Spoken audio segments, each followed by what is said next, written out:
Aku buat mantan suami dan ibu mertuaku berlutut di depanku setelah tega menceraikanku dan memilih wanita lain.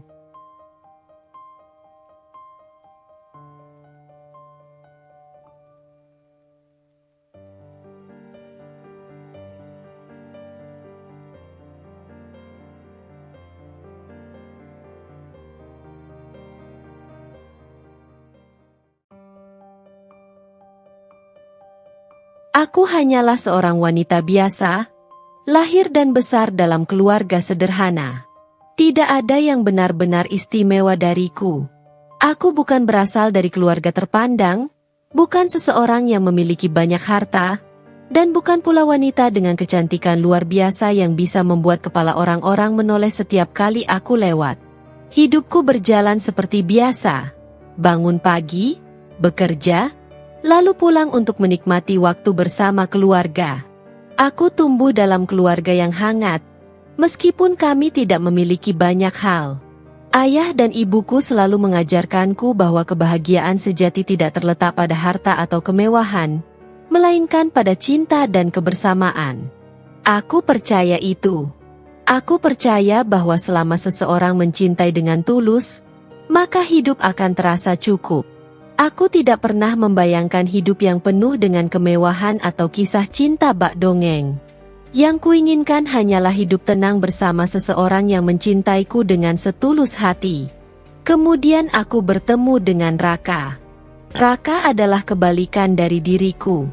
Ia berasal dari keluarga kaya raya, anak seorang pengusaha besar yang namanya dikenal di mana-mana. Ia tampan, cerdas, dan memiliki pesona yang membuat siapapun terpesona. Banyak wanita yang menginginkannya, dan aku hanyalah seseorang yang sama sekali tidak ada dalam bayangannya. Atau setidaknya, itulah yang kupikirkan. Raka mendekatiku dengan cara yang lembut dan penuh perhatian. Ia tidak hanya memikat dengan penampilannya, tetapi juga dengan kata-katanya. Ia tahu bagaimana membuatku merasa istimewa. Bagaimana membuatku yakin bahwa aku berbeda dari wanita lain yang pernah ditemuinya. Aku tidak peduli dengan status atau kekayaan, katanya suatu malam saat kami duduk berdua di sebuah kafe kecil. Aku hanya ingin seseorang yang tulus, dan aku melihat itu dalam dirimu. Aku tidak bisa menolak pesonanya. Siapa yang bisa?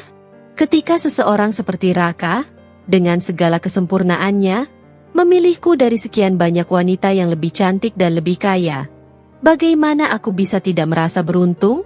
Perlahan, aku mulai membiarkan hatiku terbuka. Aku mulai percaya bahwa cinta seperti ini memang ada, bahwa seseorang seperti Raka bisa benar-benar mencintaiku. Aku tenggelam dalam janji-janjinya, dalam caranya menggenggam tanganku dengan penuh keyakinan, dalam cara ia menatapku seolah-olah aku adalah satu-satunya wanita di dunia ini. Aku ingin kau menjadi bagian dari hidupku selamanya, katanya suatu hari. Aku ingin menikah denganmu. Hatiku berdebar. Aku tahu dunia kami berbeda. Aku tahu ada jurang yang memisahkan status sosial kami.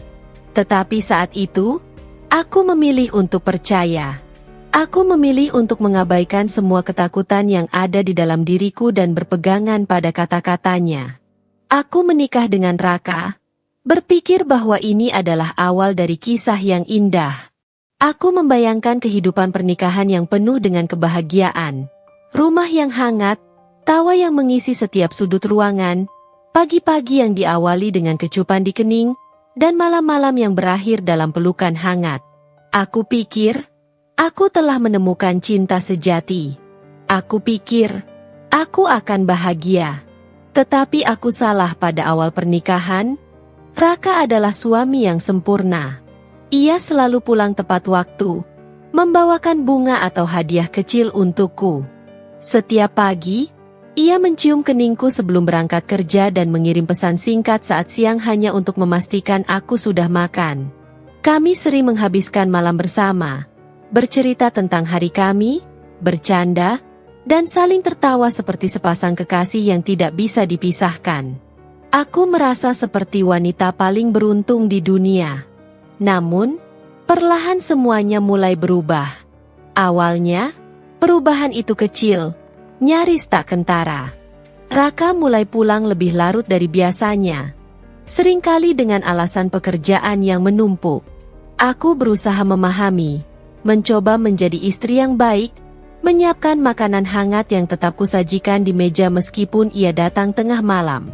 Tapi lama-kelamaan, ada sesuatu yang berbeda dalam dirinya. Ia tidak lagi berbicara panjang lebar denganku. Setiap kali aku bertanya tentang harinya, ia hanya menjawab singkat, bahkan terkadang hanya mengangguk. Ia tidak lagi mengirim pesan-pesan manis seperti dulu. Bahkan, ketika aku menelepon, seringkali panggilanku hanya berakhir di nada tunggu tanpa jawaban. Aku sibuk, katanya setiap kali aku bertanya kenapa ia berubah. Aku mencoba memahami. Aku mencoba meyakinkan diri bahwa semua ini hanya karena pekerjaannya yang menuntut lebih banyak perhatian. Aku berharap ini hanya fase sementara yang akan berlalu. Namun, keadaan semakin memburuk. Ia mulai mudah marah. Hal-hal kecil yang dulu tidak pernah menjadi masalah tiba-tiba menjadi pemicu pertengkaran. Jika aku bertanya mengapa ia pulang terlambat, ia menghela napas panjang, seolah aku hanya beban baginya. Jika aku menyentuh ponselnya, bahkan hanya untuk memindahkannya dari meja, ia langsung bereaksi dengan nada tajam. "Apa yang kau lakukan?" Suaranya terdengar dingin, penuh kecurigaan. "Aku hanya ingin memindahkannya," jawabku pelan, bingung dengan reaksi berlebihannya. Ia menatapku lama sebelum mengalihkan pandangan. "Jangan pernah sentuh barang-barangku tanpa izin," katanya, lalu berjalan pergi tanpa penjelasan lebih lanjut. Aku mulai merasa seperti orang asing di rumahku sendiri. Dulu, rumah ini terasa seperti surga, hangat, nyaman, penuh kebahagiaan. Tetapi kini, setiap sudutnya terasa dingin dan menyesakkan. Aku takut melakukan kesalahan, takut mengatakan sesuatu yang bisa memicu amarahnya. Aku mulai merasa berjalan di atas pecahan kaca, selalu waspada agar tidak menyakitinya. Tetapi tetap saja, entah bagaimana, aku selalu terluka. Suatu malam, aku memberanikan diri untuk berbicara dengannya. "Raka, apa aku melakukan sesuatu yang salah?" tanyaku dengan hati-hati. Ia yang tengah duduk di sofa, menatap layar ponselnya, hanya mendesah tanpa mengangkat wajah. "Apa maksudmu?" "Aku merasa kau berubah. Kau semakin sering marah, semakin jauh." Suaraku bergetar, tetapi aku mencoba menahannya. Aku hanya ingin tahu, apa yang terjadi? Apa yang bisa kulakukan untuk memperbaikinya? Saat itu juga, tatapannya berubah dingin. "Jadi sekarang aku yang salah?" katanya. Suaranya penuh tuduhan. "Bukan begitu, aku hanya..." "Sudahlah, aku lelah. Jangan buat masalah dari hal yang tidak penting." Setelah itu, ia berdiri dan berjalan ke kamar, meninggalkanku sendirian di ruang tamu dengan hati yang semakin hancur. Malam itu, aku menangis dalam diam. Aku menggenggam erat selimutku, mencoba mencari kehangatan yang dulu selalu kudapatkan dari pelukannya. Tetapi, kini ia bahkan tidak lagi tidur di tempat yang sama denganku. Aku terus berharap bahwa ini hanya sementara. Bahwa Raka yang dulu akan kembali. Bahwa suami yang dulu begitu mencintaiku dan menjagaku masih ada di dalam dirinya. Aku mencintainya. Itu sebabnya aku memilih untuk bertahan. Aku tidak tahu harus berbuat apa lagi. Raka semakin berubah. Rumah yang dulu terasa seperti surga kini terasa seperti penjara. Setiap kali aku mencoba berbicara dengannya, ia hanya menanggapinya dengan dingin atau mengabaikanku sepenuhnya. Aku sendirian. Aku tidak bisa berbicara dengan keluargaku, karena sejak awal menikah, aku telah meyakinkan mereka bahwa hidupku akan baik-baik saja. Aku takut jika aku mengadu, mereka akan semakin khawatir. Aku takut mereka akan menyuruhku pulang, dan aku tidak ingin menyerah begitu saja. Akhirnya, aku memutuskan untuk berbicara dengan seseorang yang kupikir masih bisa kuandalkan, ibu mertua. Ia adalah sosok yang anggun dan berwibawa, seorang wanita yang telah membesarkan Raka dengan tangan besi. Aku berharap, sebagai seorang ibu, ia akan memahami kegelisahanku. Aku berharap ia akan berbicara dengan Raka, menasihatinya agar berubah. Aku pergi ke rumahnya dengan hati yang penuh harapan, meskipun ada sedikit ketakutan yang menggelayuti hatiku. Saat aku tiba, ia duduk di ruang tamu, mengenakan pakaian elegan seperti biasa, dengan secangkir teh di tangannya. Aku menghela napas sebelum berbicara, mencoba mengumpulkan keberanian. "Ibu," panggilku pelan, "aku ingin bicara sebentar." Ia menatapku dengan ekspresi datar, lalu meletakkan cangkirnya. "Apa?" Aku menelan ludah. "Ini tentang Raka." Alisnya sedikit terangkat, seolah ia tidak tertarik. "Apa yang terjadi dengan suamimu?" Aku menggenggam jemariku erat-erat, mencoba menenangkan kegelisahanku. "Akhir-akhir ini dia berubah, Bu. Dia sering pulang larut malam, sering marah tanpa alasan. Aku merasa seperti orang asing di rumahku sendiri. Aku tidak tahu harus bagaimana. Aku hanya ingin Raka yang dulu kembali." Aku menundukkan kepala, berharap kata-kataku akan menyentuh hatinya. Bahwa sebagai seorang ibu, ia akan merasa iba dan membantuku. Namun, saat aku mengangkat wajah, yang kulihat hanyalah tatapan dingin. Suara tawanya terdengar sinis, membuat hatiku mencelos. "Jadi kau datang ke sini untuk mengadu? Untuk mengeluh tentang anakku?" Aku terkejut dengan nada suaranya. "Bukan begitu, Bu. Aku hanya ingin..." "Kau pikir menikahi anak saya itu mudah?" Ia menatapku dengan tatapan tajam. Suaranya penuh sindiran. "Kau pikir kau bisa mengeluh hanya karena suamimu sibuk bekerja? Kau pikir anak saya punya waktu untuk meladeni keluhan seorang perempuan lemah seperti kamu?" Hatiku mencelos. Aku mencoba menahan air mata yang menggenang di pelupuk mataku. Aku hanya ingin rumah tangga kami seperti dulu. Aku ingin tahu apakah aku melakukan sesuatu yang salah. Ia mendesah pelan, lalu bersandar di sofa dengan ekspresi tidak sabar. "Dengar," katanya dingin. "Jika kau ingin bertahan dalam pernikahan ini, berhentilah mengeluh.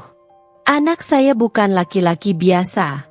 Dia punya pekerjaan, tanggung jawab, dan kau seharusnya bersyukur dia masih memberimu tempat tinggal dan makanan." Aku menggigit bibir bawahku, berusaha menahan isakan yang hampir lolos. "Tapi, Bu, aku merasa dia semakin menjauh. Aku tidak ingin kehilangan dia." Ia menggeleng, lalu menatapku dengan mata penuh penilaian. "Kalau kau tidak suka, pergi saja. Anak saya tidak butuh perempuan lemah."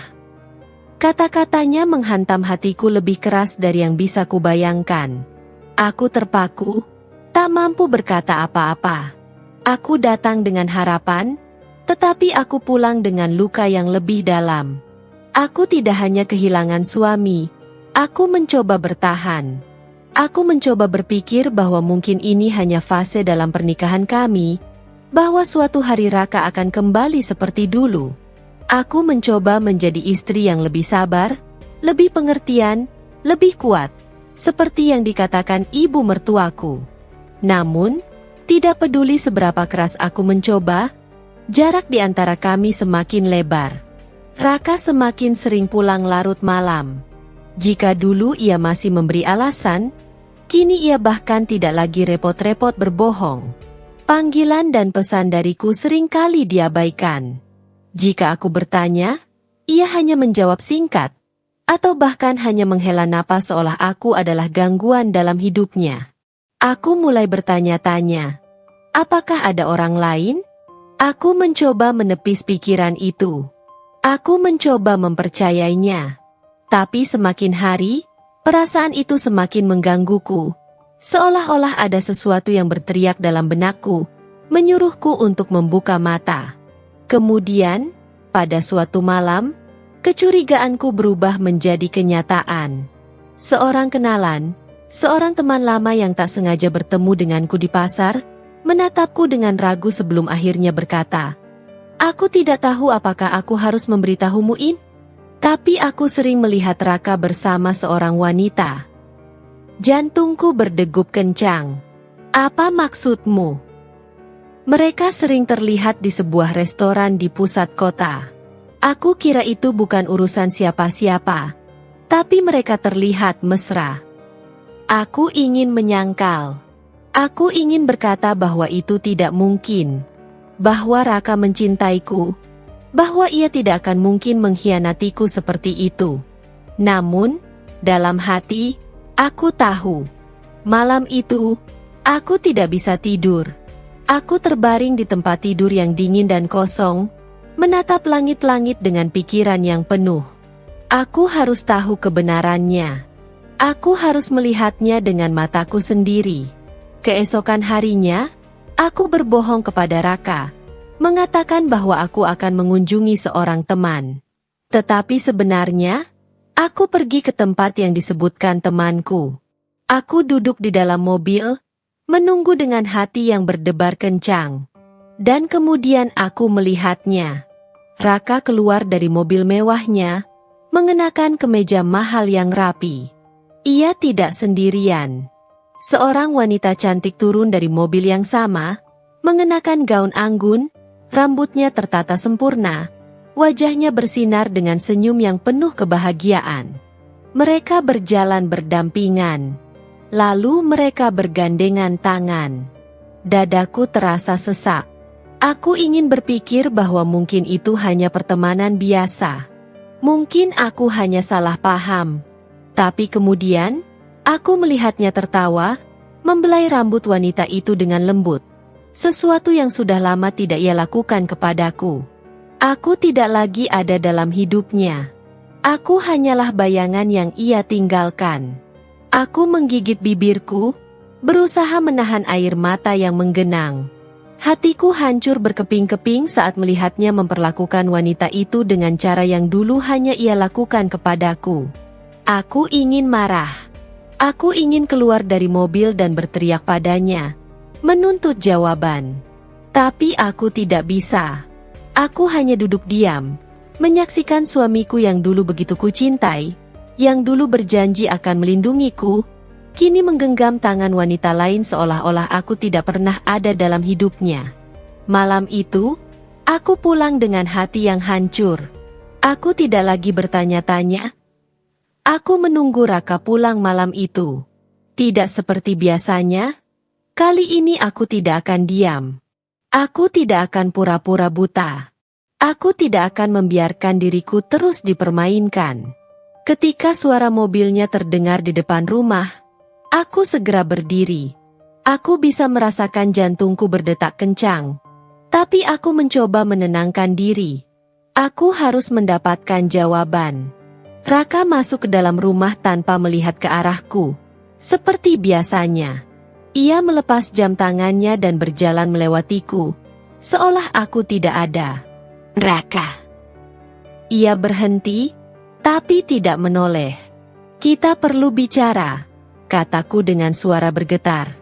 Ia menghela napas, lalu akhirnya menoleh dengan ekspresi jengah. "Bicara apa lagi?" Aku mencoba mencari keberanian dalam diriku. Aku tahu tentang dia. Raka menatapku dengan ekspresi datar. "Dia siapa?" Aku mengepalkan tangan, mencoba menahan gemetar di tubuhku. "Wanita itu. Wanita yang selalu bersamamu." Sekilas aku melihat sudut bibirnya terangkat. Ia tertawa kecil. Tawa yang membuat dadaku terasa semakin sesak. "Akhirnya kau sadar juga," katanya santai. Aku menatapnya dengan tidak percaya. "Jadi kau memang berselingkuh?" Ia tidak menjawab. Ia hanya berjalan ke sofa, duduk, dan menatapku dengan mata yang penuh ejekan. Kalau kau mau menyebutnya begitu, silakan. Aku merasa lututku lemas, tapi aku tidak boleh terlihat lemah di hadapannya. Kenapa, Raka? Apa salahku? Ia menggeleng, lalu bersandar dengan ekspresi puas. Salahmu? Tidak ada. Kau hanya tidak cukup baik untukku. Darahku mendidih. Apa maksudmu? Kemudian, kata-kata berikutnya menghancurkan semua sisa harapan yang kupunya. Ibu yang memilihkan dia untukku, katanya tanpa ragu. Dia lebih pantas jadi istriku dibanding kau. Aku terdiam. Sejenak, aku tidak bisa bernapas. Aku merasa seperti ditampar keras. Seperti ditenggelamkan ke dalam air tanpa bisa keluar. Ibu. Aku mengulang kata itu, masih berusaha memahami. Ibu yang menjodohkanmu dengan wanita lain. Raka mengangguk santai, seolah ini bukan hal besar. Kau tahu bagaimana ibu. Dia selalu ingin yang terbaik untukku. Dan menurutnya, kau bukan yang terbaik. Aku menggigit bibirku, mencoba menahan air mata yang mulai menggenang. Jadi selama ini aku hanya dianggap penghalang. Ia menatapku tanpa ekspresi. Kurang lebih begitu. Hatiku hancur berkeping-keping. Aku pikir yang kulihat tadi adalah yang paling menyakitkan. Aku pikir tidak ada yang lebih buruk daripada melihat suamiku bersama wanita lain. Tapi ternyata, lebih menyakitkan mengetahui bahwa aku tidak pernah benar-benar diinginkan. Aku adalah kesalahan. Aku hanyalah seseorang yang kebetulan ada di dalam hidupnya. Seseorang yang dengan mudah bisa disingkirkan. Aku ingin marah. Aku ingin berteriak. Aku ingin menampar wajahnya dan memberitahunya betapa kejamnya ia. Tapi aku tidak bisa. Aku hanya berdiri di sana, dengan hati yang hancur. Aku tidak menangis. Aku hanya merasa kosong malam itu. Aku tidak lagi bisa menahan amarahku. Aku sudah terlalu lama menahan sakit. Terlalu lama berpura-pura buta dan tuli terhadap perlakuan mereka. Aku sudah kehilangan harga diriku, kehilangan kebahagiaanku, dan kini mereka ingin membuangku begitu saja. Seolah aku hanyalah benda tak berguna. Aku tidak akan diam. Aku berjalan menuju ruang tengah dengan napas tersengal. Mataku panas menahan air mata yang ingin tumpah. Raka masih duduk di sofa. Tampak begitu tenang seolah apa yang baru saja ia katakan tidak berarti apa-apa. Saat itu juga, pintu depan terbuka. Ibu mertuaku masuk dengan langkah angkuh. Ekspresi di wajahnya penuh kejijikan begitu melihatku berdiri di sana. Apa ini? Suaranya dingin. Aku menatapnya dengan penuh kebencian. Ini aku. Aku yang selama ini kalian rendahkan dan kalian permainkan. Ia mendengus sinis, lalu menatap Raka. Kau belum mengusirnya. Hatiku mencelos. Seakan aku ini hanya benda yang bisa dibuang kapan saja. Amarah yang selama ini kusimpan meledak begitu saja. Aku menghambur ke meja ruang tamu, mengambil vas bunga dan melemparkannya ke lantai. Prah! Pecahan kaca berhamburan kemana-mana. Raka dan ibu mertuaku tersentak. Tapi aku tidak peduli. Apa salahku? Teriakku sekuat tenaga. Apa dosaku sampai kalian memperlakukanku seperti ini? Aku semu. Raka. Aku berhak diperlakukan dengan layak. Ibu mertuaku menatapku dengan ekspresi jijik. Kau tidak tahu tempatmu, ya? Aku mendongak, menatap matanya dengan penuh kebencian. Tempatku. Aku istri sah Raka. Aku menikah dengannya dengan harapan bisa membangun keluarga yang bahagia. Tapi apa yang ku dapat? Suami yang mengkhianati, mertua yang merendahkan, dan sekarang kalian ingin membuangku begitu saja. Aku bisa merasakan tubuhku bergetar. Aku tidak peduli lagi. Aku menoleh ke arah Raka, yang masih duduk dengan wajah datar. Kenapa diam saja? Kau bahkan tidak mau membelaku sedikit pun. Ia mendesah, lalu berdiri. Untuk apa? Kau hanya membuat dirimu terlihat menyedihkan sekarang. Aku terhenyak. Hati yang sudah hancur ini terasa semakin remuk. Aku mengambil bingkai foto pernikahan kami di meja dan melemparkannya ke lantai. Bro, gambar itu kini hancur. Sama seperti hubungan kami. Aku menangis, tetapi air mataku kini bukan lagi tanda kelemahan. Ini kemarahan. Ini luka yang sudah terlalu dalam. Aku membencimu, Raka. Suaraku parau, tapi penuh kepastian. Aku menyesal pernah mencintaimu. Ia tertawa kecil, seolah ucapanku hanyalah angin lalu. Percayalah, perasaan itu tidak sepihak. Air mataku mengalir deras. Aku tidak berharga di matanya. Aku hanyalah debu yang bisa ia sapu kapan saja. Aku tidak bisa lagi bertahan. Setelah semua yang kulalui, semua luka yang kuterima, aku tahu bahwa tidak ada lagi yang bisa diselamatkan dari pernikahan ini. Aku bukan wanita lemah yang akan terus bertahan di tempat di mana aku tidak dihargai. Malam itu, aku berdiri di hadapan Raka dan ibu mertuaku dengan kepala tegak. Aku ingin cerai, kataku, suaraku tegas. Sejenak, keheningan menyelimuti ruangan. Kemudian, sesuatu yang tidak kusangka terjadi. Raka tersenyum. Bukan senyum penuh penyesalan atau rasa bersalah, tetapi senyum kemenangan. Ibu mertuaku tertawa kecil, lalu menatapku dengan ekspresi puas. Akhirnya kau sadar juga. Aku mengepalkan tanganku, menahan gejolak di dadaku. Aku tahu mereka menginginkan ini sejak awal. Aku tahu mereka ingin aku pergi, menyerah, keluar dari hidup Raka tanpa membawa apa-apa. Mereka pikir aku sudah kalah. Mereka pikir aku akan pergi dengan tangan kosong. Mereka salah besar. Aku menatap mereka dengan mata penuh keberanian. Aku akan menggugat cerai. Dan aku akan memastikan aku mendapatkan apa yang menjadi hakku. Senyum di wajah ibu mertuaku memudar sedikit. Kau pikir kau bisa dapat apa? Raka mendengus. Kau tidak punya apa-apa. Aku mengangkat daguku.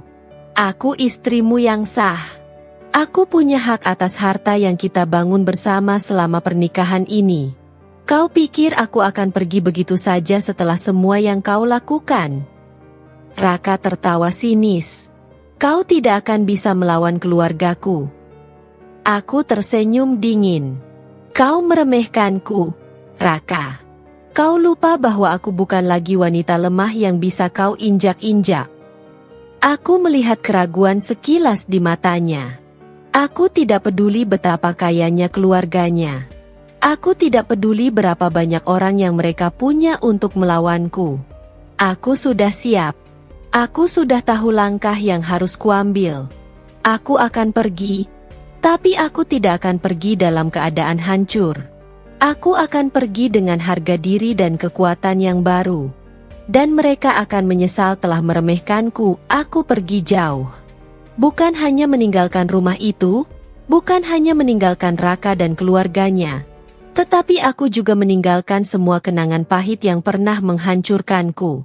Aku ingin memulai dari nol, di tempat di mana mereka tidak bisa menjangkauku lagi. Awalnya, aku tidak tahu harus kemana. Aku hanya tahu bahwa aku tidak bisa tinggal di sini, di tempat yang penuh dengan luka dan penghinaan. Aku mengambil keputusan nekat. Aku pindah ke luar negeri, ke tempat di mana aku bisa benar-benar membangun kembali hidupku. Perjalanan itu tidak mudah. Aku hanya membawa 1 koper dan tabungan hasil dari perceraian. Itu pun tidak banyak, mengingat Raka dan keluarganya berusaha menguasai sebagian besar aset kami. Tapi aku tidak peduli. Aku lebih memilih memulai segalanya dari nol daripada tetap berada dalam bayang-bayang mereka. Aku tiba di negeri asing dengan perasaan campur aduk. Aku tidak mengenal siapapun. Aku tidak memiliki tempat tinggal tetap. Dan aku bahkan tidak fasih berbahasa di negara ini. Aku hanya membawa tekad, keberanian, dan luka yang mengingatkanku untuk tidak pernah kembali ke kehidupan lamaku. Berjuang dari nol. Hari-hari pertama terasa seperti mimpi buruk. Aku mencari pekerjaan ke sana kemari, menghadiri wawancara yang seringkali berakhir dengan penolakan. Aku tidak punya pengalaman yang cukup, koneksi yang kuat, atau bahkan keberuntungan untuk mendapatkan sesuatu yang layak. Akhirnya, aku menerima pekerjaan sebagai pelayan di sebuah restoran kecil. Gajinya tidak besar, tetapi cukup untuk menyambung hidup. Aku bekerja dari pagi hingga larut malam, membersihkan meja, mencuci piring, melayani pelanggan dengan senyum yang kupaksakan. Aku pulang dengan tubuh lelah, kaki yang pegal, dan hati yang berat. Tapi aku bertahan. Saat istirahat, aku menghabiskan waktuku untuk belajar bahasa setempat. Aku membaca buku, menonton video, dan berlatih berbicara dengan rekan kerja. Aku tahu bahwa jika aku ingin maju, aku harus bisa beradaptasi. Setelah beberapa bulan bekerja, aku mendapatkan pekerjaan baru sebagai asisten administrasi di sebuah perusahaan kecil. Itu bukan posisi tinggi, tetapi itu cukup bagiku untuk melangkah lebih jauh. Aku bekerja lebih keras daripada siapapun di kantor. Aku datang lebih awal, pulang lebih lambat, dan mengambil setiap kesempatan untuk belajar. Aku mulai mengambil kursus bisnis online, membaca buku tentang investasi, dan mempelajari bagaimana membangun perusahaan dari nol. Aku ingin lebih dari sekadar bertahan hidup. Aku ingin menang, bangkit dan sukses. Tahun demi tahun berlalu. Aku naik jabatan di perusahaan tempatku bekerja, dari asisten menjadi manajer, lalu akhirnya menjadi bagian dari tim eksekutif. Aku mulai menabung dan mencari peluang bisnis. Aku ingat malam-malam panjang yang kulewati dengan bekerja tanpa henti, menganalisis pasar, dan menyusun strategi untuk memulai usaha sendiri. Aku menghabiskan akhir pekanku menghadiri seminar bisnis dan bertemu dengan orang-orang yang bisa membantuku berkembang. Lalu, aku memutuskan untuk mengambil risiko. Dengan modal yang sudah kukumpulkan dan pengalaman yang kupelajari selama bertahun-tahun, aku mendirikan bisnis pertamaku di bidang fashion. Aku menggunakan segala yang kupelajari, mengerahkan seluruh tenaga dan pikiranku ke dalam proyek ini. Pada awalnya, bisnis itu tidak berjalan mulus. Aku menghadapi banyak rintangan, mulai dari kurangnya pelanggan hingga masalah produksi. Tapi aku tidak menyerah. Aku terus berinovasi, mempelajari tren pasar, dan mencari cara untuk menarik perhatian pelanggan. Dan akhirnya, usahaku mulai membuahkan hasil.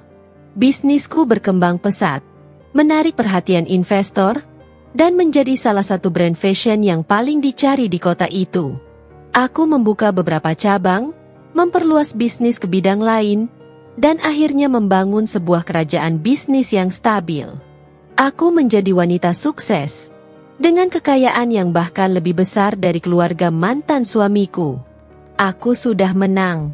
Tapi yang lebih penting, aku akhirnya bebas. Aku tidak lagi menjadi wanita yang lemah dan tak berdaya. Aku telah menemukan kekuatanku sendiri. Aku telah membuktikan bahwa aku bisa bangkit dari keterpurukan dan mengubah rasa sakit menjadi kemenangan. Aku telah membuktikan bahwa aku lebih dari sekadar mantan istri Raka. Aku adalah seseorang yang berharga, kuat, dan tak tergoyahkan. Aku tidak pernah berpikir untuk kembali ke Indonesia. Setelah bertahun-tahun membangun hidupku dari nol di luar negeri, aku merasa tidak perlu lagi melihat ke belakang. Namun, ada sesuatu di dalam diriku yang berkata bahwa aku harus pulang, bukan untuk bernostalgia, tetapi untuk menutup bab terakhir dari kisah lamaku. Saat pesawat mendarat di Jakarta, Perasaan aneh menyelimutiku. Aku sudah bukan lagi wanita yang dulu meninggalkan negeri ini dengan hati hancur. Aku kembali sebagai seseorang yang baru, seseorang yang lebih kuat, lebih mandiri, dan lebih sukses dari yang pernah kubayangkan. Aku berjalan melewati bandara dengan percaya diri. Tak ada lagi jejak kesedihan di wajahku. Aku sudah memenangkan pertempuran terbesar dalam hidupku. Namun, aku tidak pernah menyangka bahwa kepulanganku akan diiringi dengan kabar mengejutkan. Kehancuran keluarga Raka. Saat aku tiba di sebuah kafe untuk bertemu dengan teman lamaku, aku mendengar berita yang nyaris membuatku tertawa terbahak-bahak. Raka dan keluarganya bangkrut. Mereka tidak hanya kehilangan bisnis mereka, tetapi juga seluruh kekayaan yang selama ini mereka sombongkan. Rumah mewah mereka disita, aset-aset mereka lenyap, dan sekarang mereka tidak punya apa-apa lagi. Dan bagian terbaiknya, istri baru Raka ternyata adalah seorang penipu. Wanita itu berhasil merebut kepercayaan keluarganya, menguras habis seluruh harta mereka, lalu menghilang tanpa jejak. Ia mengambil semua yang bisa diambil. Uang, investasi, bahkan beberapa aset berharga keluarga. Raka yang dulu selalu menganggap dirinya lebih unggul dariku, kini berada di titik terendah dalam hidupnya. Aku tidak bisa menahan senyum tipis. Dunia memang berputar. Aku pernah diperlakukan seperti sampah oleh mereka. Aku pernah dihina, dianggap tak pantas, dan dicampakkan begitu saja. Tapi lihatlah sekarang. Aku yang mereka kira akan hancur justru bangkit dan sukses. Sementara mereka yang dulu berkuasa kini jatuh dalam keterpurukan. Pertemuan yang tak terduga. Aku tidak berniat menemui Raka. Aku tidak peduli lagi padanya. Dan aku merasa tidak ada gunanya menengok masa lalu. Tapi takdir berkata lain. Aku sedang berjalan di sebuah pusat perbelanjaan ketika aku melihat sosok yang dulu begitu familiar. Raka. Namun, pria di hadapanku ini bukanlah pria yang kukenal dulu. Ia tidak lagi tampil rapi dan percaya diri. Wajahnya kuyu, tubuhnya lebih kurus, dan sorot matanya penuh kelelahan. Aku bisa saja berjalan melewatinya tanpa peduli. Tapi entah kenapa, aku berhenti. Ia menoleh ke arahku. Matanya membesar ketika mengenaliku. Kamu. Aku hanya tersenyum dingin. Lama tidak bertemu, Raka. Ia menatapku dengan ekspresi yang sulit kuartikan, antara terkejut, malu, dan mungkin sedikit menyesal. Kamu sudah kembali. Aku mengangkat bahu. Hanya sementara. Raka terdiam. Ia seperti ingin mengatakan sesuatu, tetapi ragu. Akhirnya, ia menghela napas panjang. Aku dengar, kamu sudah sukses sekarang. Aku tersenyum, tapi kali ini ada nada kemenangan di baliknya. Ya, aku bekerja keras untuk sampai ke sini. Ia mengangguk pelan. Aku bisa melihat bagaimana kata-kataku menusuknya. Ia tahu bahwa aku telah berhasil tanpa dirinya. Ia tahu bahwa aku tidak lagi membutuhkan dia atau keluarganya. Kemudian, dengan suara pelan, ia berkata, "Maaf." Aku menatapnya, sedikit terkejut. Aku tidak pernah membayangkan akan mendengar kata itu dari mulutnya. Tapi aku tidak butuh maafnya. Aku sudah bahagia dengan hidupku sekarang.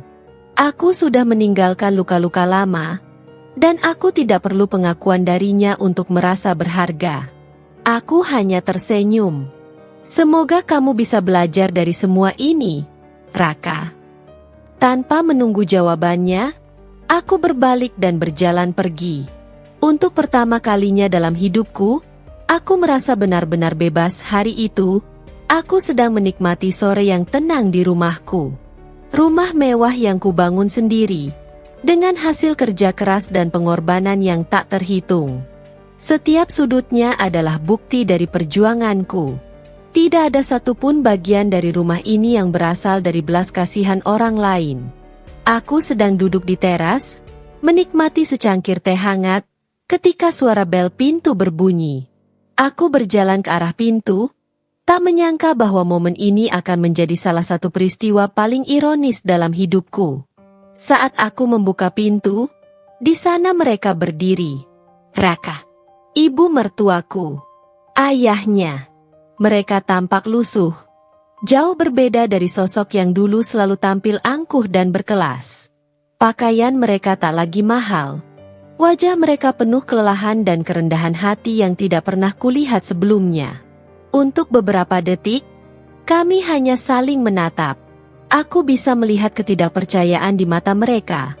Mungkin mereka tidak pernah membayangkan bahwa aku, wanita yang dulu mereka hina, kini tinggal di rumah semewah ini. Aku menunggu mereka bicara. Raka yang pertama kali membuka suara.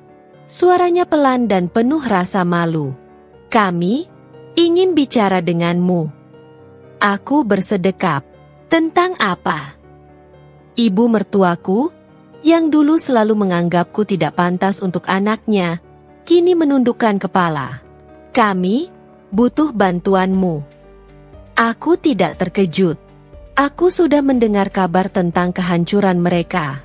Bisnis keluarga mereka hancur, rumah mereka disita, dan istri baru Raka ternyata seorang penipu yang meninggalkan mereka tanpa apa-apa.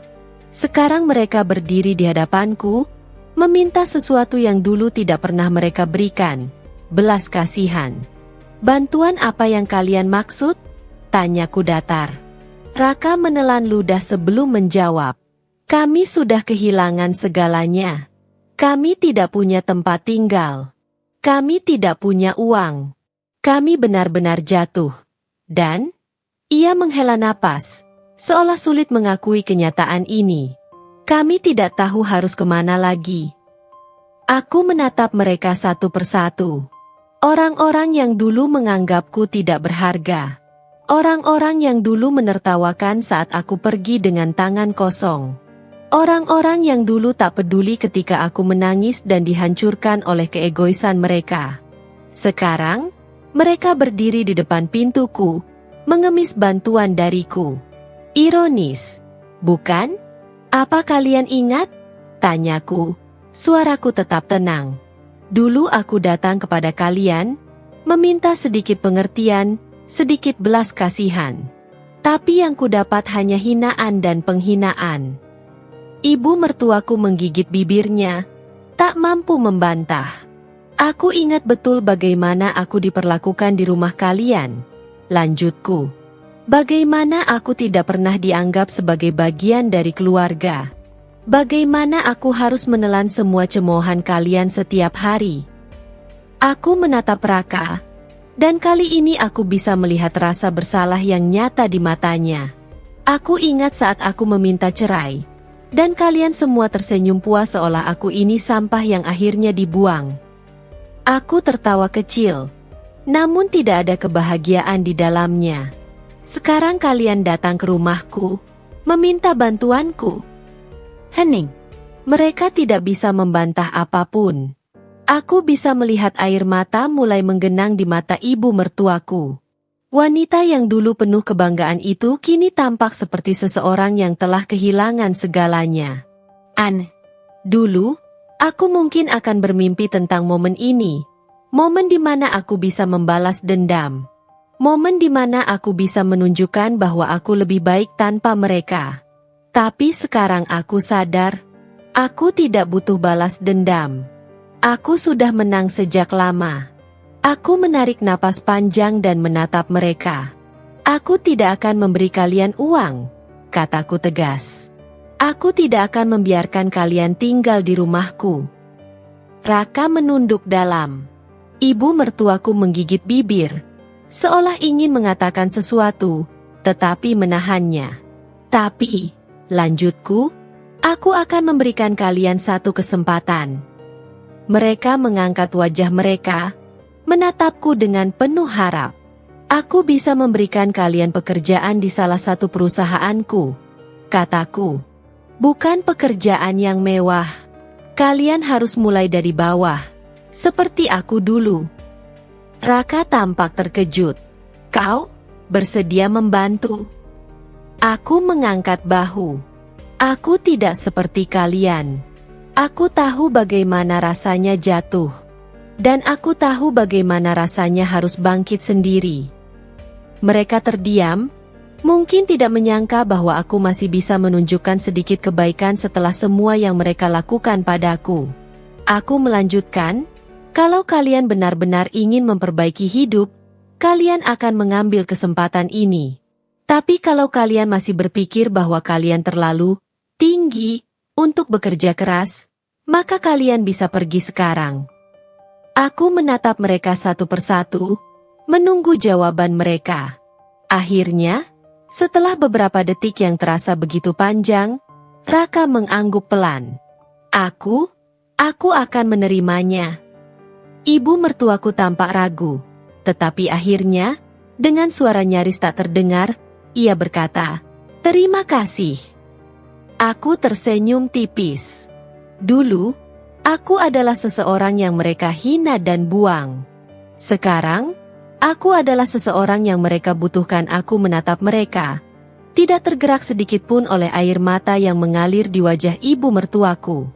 Tangisan yang sama, nada suara yang sama, memohon belas kasihan setelah semua yang mereka lakukan. Apakah mereka benar-benar menyesal? Atau hanya takut menghadapi kehidupan tanpa kemewahan yang dulu mereka anggap sebagai hak mereka? Ibu mertuaku menyeka air matanya. Suaranya bergetar. Aku tahu aku salah. Nah, kumohon, bantulah kami hanya sedikit modal untuk memulai lagi. Aku memperhatikannya dalam diam. Dulu, saat aku datang kepadanya dengan mata penuh air mata, memohon sedikit kasih sayang, yang kudapat hanya hinaan dan tatapan penuh kebencian. Sekarang dia berdiri di hadapanku, melakukan hal yang sama yang dulu dia anggap lemah. Raka, yang sejak tadi diam, akhirnya ikut berbicara. Aku menyesal telah meninggalkanmu, katanya, suaranya lirih, penuh kepura-puraan. Aku menoleh ke arahnya, dan saat mata kami bertemu, aku melihatnya mencoba memainkan ekspresi sedih yang dulu mungkin bisa membuatku luluh. Dulu, aku akan menangis mendengar kata-kata itu. Dulu, aku akan memberikan segalanya hanya untuk mendengar dia mengatakan bahwa dia menyesal. Dulu, aku mungkin masih mencintainya. Tapi waktu telah mengubah segalanya. Aku tertawa kecil, bukan karena lucu, tapi karena ironi dalam situasi ini begitu menyakitkan sekaligus memuaskan. Kalian menyesal? Tanyaku pelan. Raka mengangguk cepat. Iya, aku. Tidak, potongku tegas. Kalian tidak menyesal karena menyakitiku. Kalian hanya menyesal karena hidup kalian tidak seperti dulu. Aku bisa melihat wajah mereka menegang. Aku mengenal kalian terlalu baik. Lanjutku, suaraku tetap tenang. Kalau kalian masih punya uang, kalau bisnis kalian masih berjalan, aku ini tetap tidak akan berarti apa-apa bagi kalian.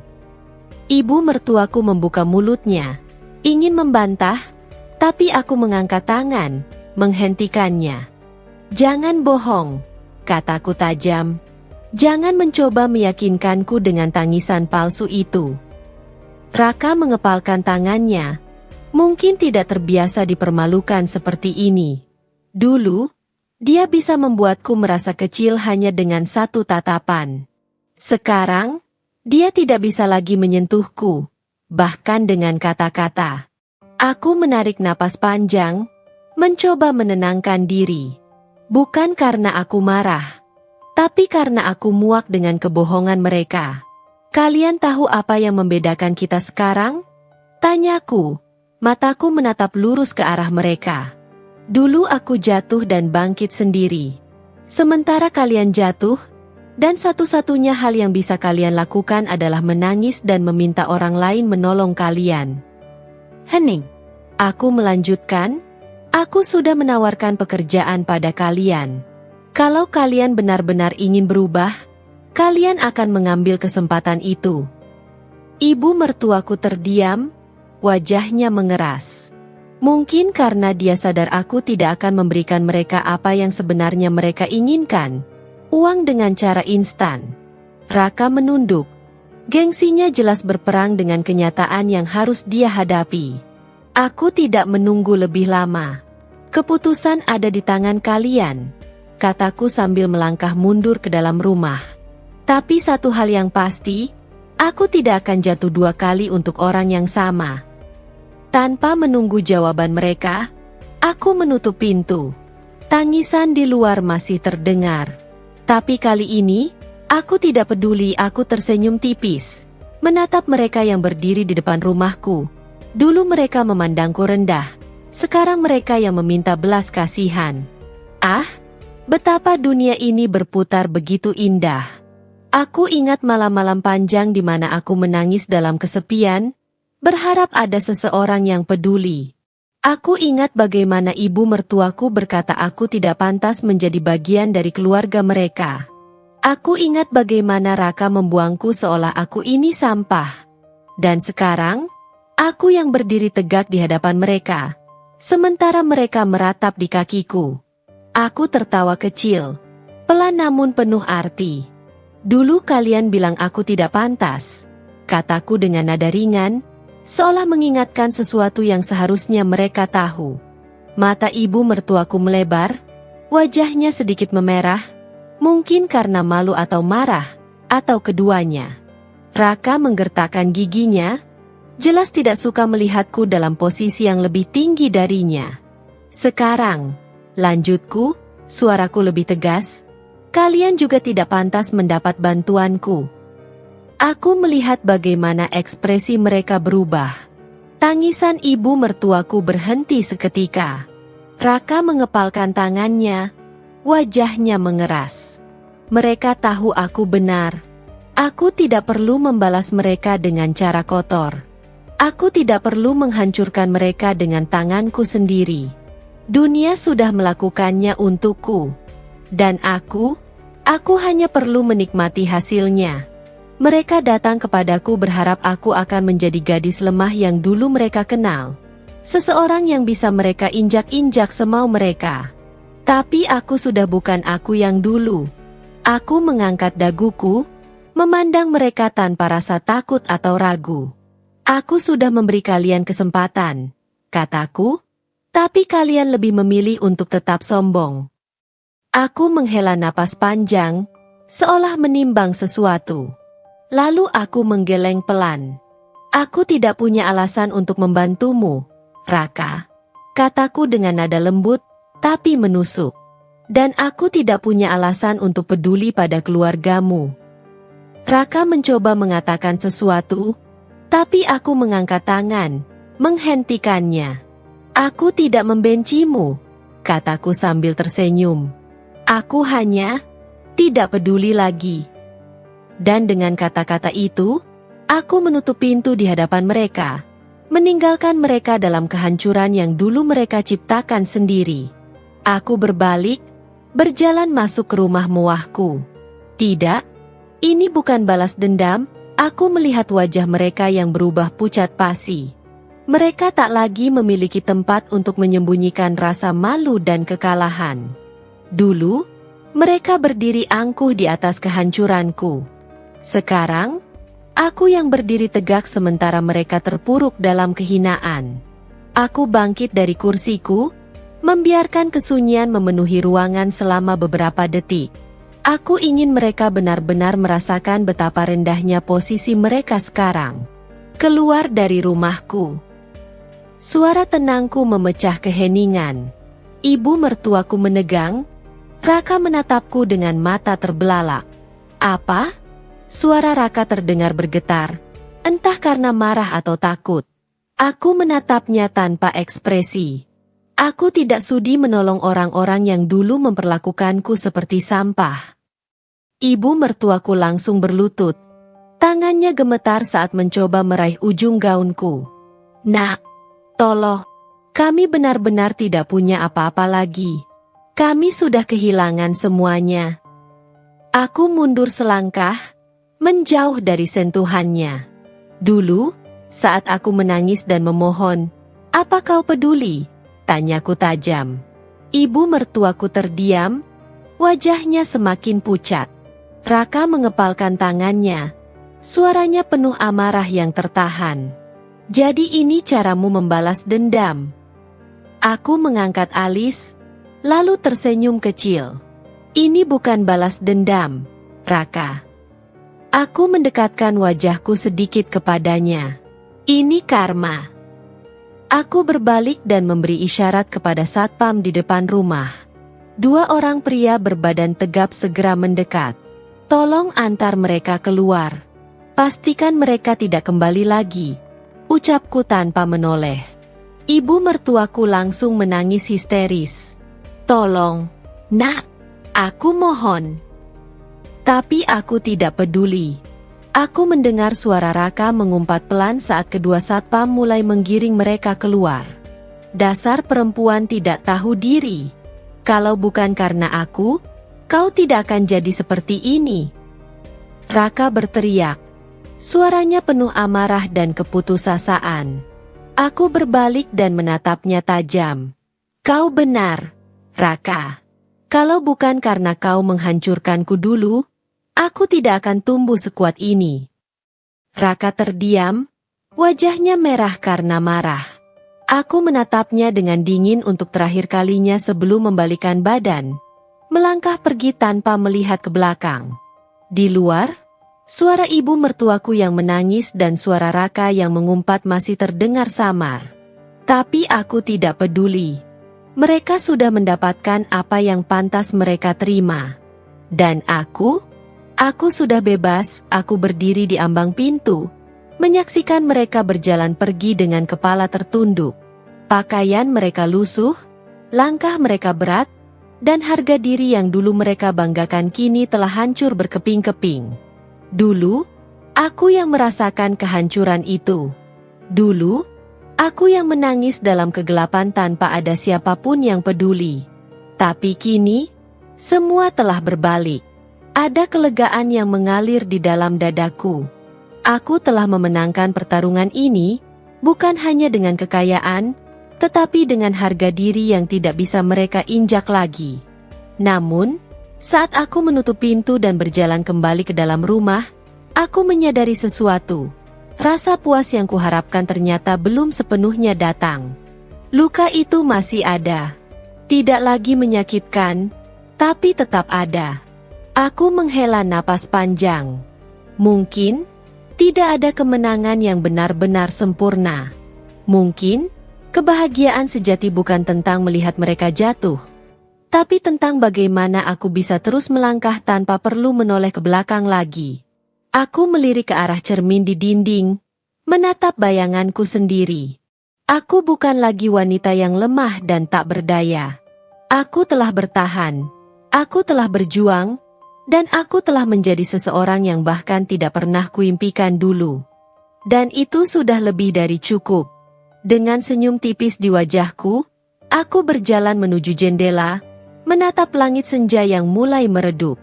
Hari baru akan datang, dan aku siap menyambutnya. Tanpa bayang-bayang masa lalu yang menghantuiku lagi, aku berdiri di depan jendela besar rumahku, menatap kota yang gemerlap di bawah langit malam. Cahaya lampu berkelap-kelip, kendaraan melintas dengan kilatan merah dan putih, dan di kejauhan, suara kehidupan malam bergaung seperti irama yang tak pernah berhenti. Dulu, aku akan menatap pemandangan seperti ini dengan hati kosong. Dulu, aku akan berpikir bahwa aku tidak pantas untuk semua ini. Tapi sekarang, aku tersenyum. Aku telah berjuang, aku telah jatuh, dan aku telah bangkit kembali. Aku bukan lagi wanita yang rapuh. Aku bukan lagi wanita yang mengemis cinta dan perhatian. Aku bukan lagi wanita yang menggantungkan hidupnya pada orang lain. Dulu, aku menangis saat kehilangan mereka. Dulu, aku merasakan pedihnya dihina, ditinggalkan, dan dianggap tidak berharga. Aku ingat betul malam-malam penuh air mata. Aku ingat bagaimana aku menatap ke cermin dengan wajah penuh luka, bertanya-tanya apakah aku memang tidak cukup baik. Aku ingat setiap penghinaan yang terlontar dari mulut ibu mertuaku. Anak saya tidak butuh perempuan lemah. Aku ingat bagaimana Raka tertawa sinis di hadapanku, seolah aku ini hanya debu yang bisa disapu kapan saja. Aku akan menceraikanmu. Dia lebih pantas jadi istriku dibanding kau. Lalu, aku ingat saat mereka datang ke rumahku beberapa tahun kemudian, dengan wajah penuh kepalsuan, meminta bantuanku. Memohon dengan suara bergetar. Berharap aku cukup bodoh untuk jatuh dalam jebakan mereka lagi. Tapi mereka lupa. Aku bukan lagi wanita yang sama. Aku telah berubah. Aku telah menjadi seseorang yang lebih kuat. Dan yang lebih penting, aku telah menemukan siapa diriku sebenarnya. Aku menatap bayanganku di kaca jendela. Perempuan yang berdiri di sana bukan lagi perempuan yang pernah mereka hina. Dia adalah perempuan yang bertahan meskipun dunia mencoba menghancurkannya. Dia adalah perempuan yang bangkit meskipun hatinya pernah hancur berkeping-keping.